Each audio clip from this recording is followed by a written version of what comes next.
So the song you just heard, it's called These Dreams. It's by Susan Gluckart, who is an Inuit singer, an Inuit person, a singer and reasonably successful in Canada, who grew up in, I believe, Iqaluit. Her father was a preacher. And as you heard, that song was written about that relationship she had with her father, the preacher, and what it meant to grow up with impossible dreams and somebody who believed in her. My own dad's a preacher. And for those of you that know my family, most of you don't, there's a couple in the room that do, you know that we made life a living hell for our father. But he never gave up on us. We were in his family, and we were his people, and we were his children. And on more than one occasion, I heard him use pet names for me when he probably would have rather run in the other direction. But a sense of love and acceptance, even when there was anger and disappointment involved. And that's important to know. Because you know what it feels like when you're in a family like that, what it means. The scriptures you heard this morning were about baptism, and what does that have to do with family? Why would I put the picture of my children up there? You know, that as they grow, as they fight their way through their issues. Even my youngest having tantrums coming home from school because life's just a big change for her. My youngest, or my oldest one there, who struggles with his, you know, as they call them, on the spectrum issues, and still never gives up and never loses sight of his own personality. But what do you remember about your baptism? Do you remember it? Probably don't.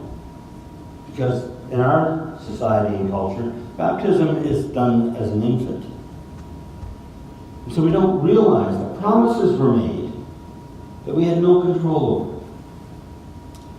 But the promises were pretty basic and pretty simple. And what they say is that even though you had no choice in the matter, God chose you.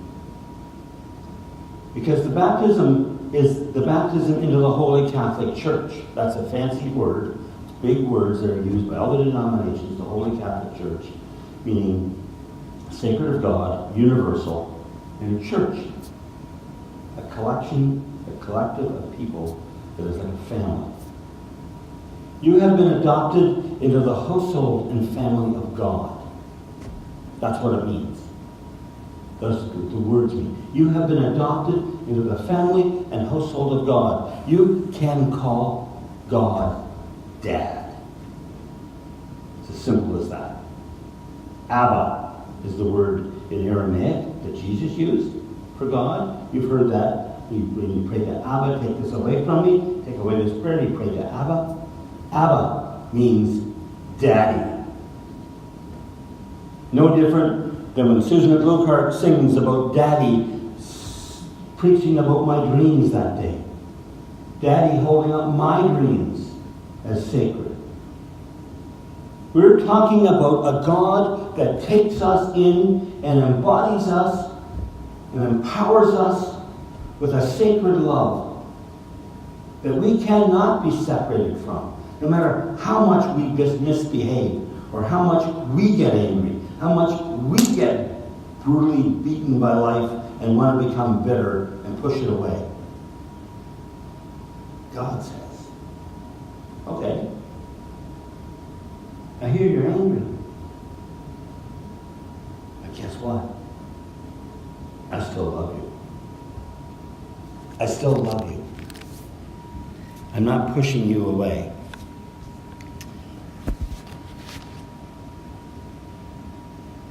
God's not the punisher. God will correct us, but not punish us. And there's a huge difference. As a parent, sometimes I have to correct them. And sometimes I have to listen to them when they're acting out, because there's messages to be heard. We want God to hear us. A number of years ago, when I was in one of my really bad moments of life, I was out with a bunch of motorcycle friends, and they said somebody made a comment about, they had met up with some new people, and somebody made a comment about my profession, my occupation. And I got really angry. Because at that point in my life, I was mad at God. But I also trusted God enough to get mad at God.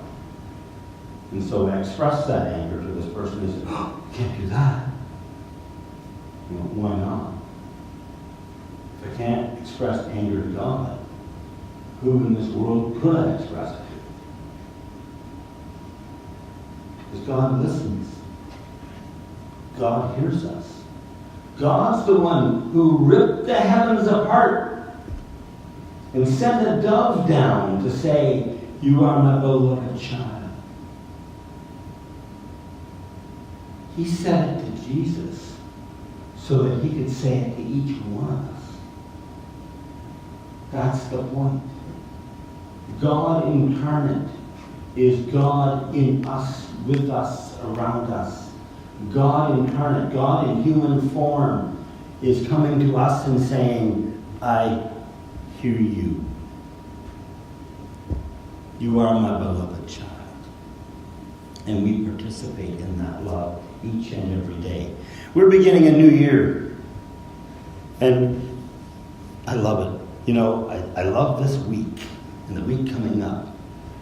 Because everybody goes through the Christmas season pretending to be jolly, or really are jolly, depends on their mood and the conditions of their life. And then they get to that week after Christmas when we quickly have to push the whole sacred Savior thing back to the side and pull up the party hats and go, "Happy New Year!" and smile. And everybody seems to think everybody goes to New York City and watch the ball drop. Most of us sit at home in our living rooms by ourselves and watch it happen. Screaming Happy New Year into the abyss. Or some just get brave enough to go to bed early and go to sleep. Because that's the way they feel about the world coming in, right? It's another year coming, God. What's going to happen? What am I going to deal with? What will this year present to me? Will it be change? Will it be loss? Will it be hopes revealed and dreams realized? We don't know. It's all out there. And we have concerns as we go through it.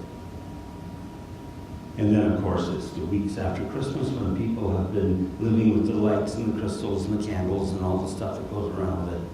And now they're all turned off and it just looks dark. And that's depressing.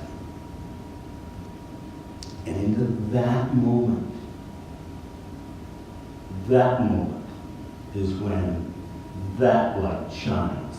The light of that flickering little Christ candle.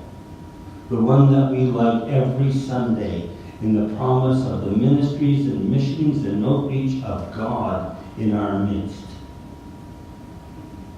It's when we hear that God is the dad that loves us. And if you want me to go into the inclusive language things of all the different politically appropriate expeditions of the church, then we'll say mom that loves us or parent that loves us. But whatever way you want to put it, if you're going to use those language, you're going to use daddy and you're going to use mommy and you're going to use favorite uncle or aunt. It's going to be that person that nurtures and holds up and cares for you. Because that's what we celebrate inside these walls. We celebrate it in here because then we take it out there. We take this love out there and we remind everyone we meet, you are God's beloved child with whom God is well pleased. Say that to somebody. Somebody who doesn't feel it. And eventually, they hear it and feel it. And it's a life changing, life-changing message. How do I know? Because at a point in my life when I thought I would never do this, but I could never stand up in a church and preach, my dad said I could. He didn't tell me to do it. He just enabled me to do it by loving me enough to get over my own fear. I was preparing for this service and my kids had been home off from school all week. And fortunately for my family, our babysitter moved away suddenly the day after Christmas. And so I had no alternate but to stay home and look after my kids for 4 hours every afternoon. Because some of you may or may not know, my wife is now working. And so she's not home during the day. And who had the flexible work schedule over Christmas? Me.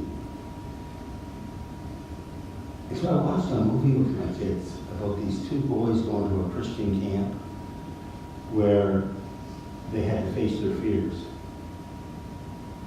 And I remembered my dad, as I was researching this, helping me stand in a pulpit and write a sermon. I was a teenager, terrified, absolutely terrified of public speaking, terrified of speaking to more than 2 people at any one time.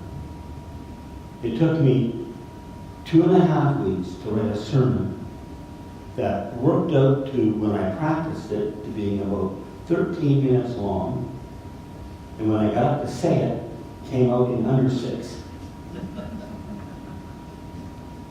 I've changed, haven't I?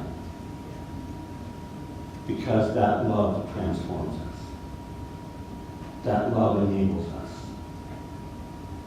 You are God's beloved, with whom God is well pleased. In the name of the Father, the Son,